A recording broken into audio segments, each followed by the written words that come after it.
va réviser ce que l'on avait appris sur les homophones.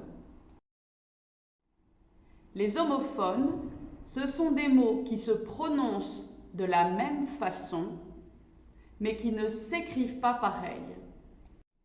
Par exemple, on entend le son A dans Tom a un beau ballon et je vais à la plage. On entend le son A, mais cela s'écrit différemment. Cela s'écrit soit A avec accent, soit A sans accent. Et aussi, on entend le son E dans Elle est très gentille, ou Maman et Papa travaillent, mais cela s'écrit pas pareil. On va donc voir comment on fait pour ne pas se tromper dans l'écriture du A. A avec accent ou A sans accent. Donc on reprend nos deux exemples. Il a un beau ballon et l'autre A, j'habite à Paris.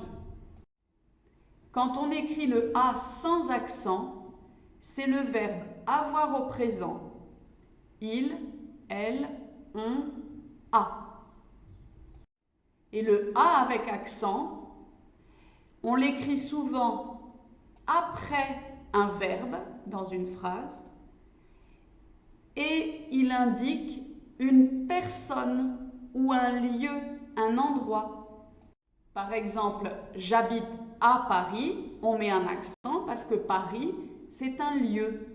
Ou je donne ce cadeau à Nina, on met A avec accent parce qu'on le donne à une personne. Pour ne pas se tromper, pour bien écrire le bon A, on peut remplacer dans la phrase le A par l'imparfait du verbe avoir, avait, et on regarde si la phrase a toujours du sens, c'est qu'on doit bien écrire le A sans accent. Si la phrase n'a plus de sens, c'est qu'on doit écrire un A avec un accent parce que ce n'est pas le verbe avoir. On reprend notre exemple. Il a un ballon rouge. Si on dit il avait un ballon, ça a toujours du sens. Donc c'était bien le A du présent du verbe avoir et on le garde sans accent. Dans notre deuxième exemple, j'habite à Paris. Si on remplace le A par l'imparfait du verbe avoir avait, ça va faire j'habite avait Paris. Ça ne veut rien dire. Donc ce n'est pas le A du verbe avoir, c'est le A avec accent. On a aussi le et ou et qui peut se confondre quand on l'entend, mais qui ne s'écrivent pas pareil. Tu es gentil. Son papa est un libraire.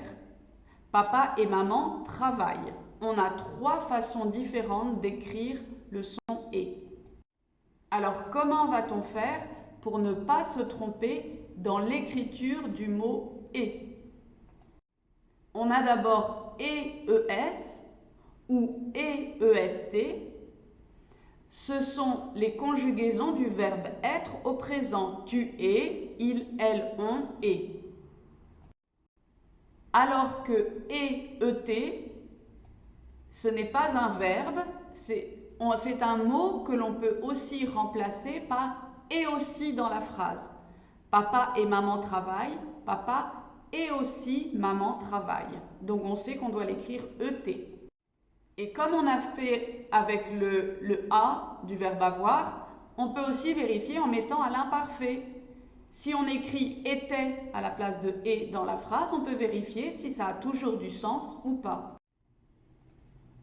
Tu es gentil, tu étais gentil, ça a du sens, c'est bien le et du verbe être. Son papa est un libraire, son papa était un libraire, c'est toujours correct, donc c'est bien le et du verbe être. Les phrases ont du sens, on met l'orthographe de la conjugaison du verbe être au présent.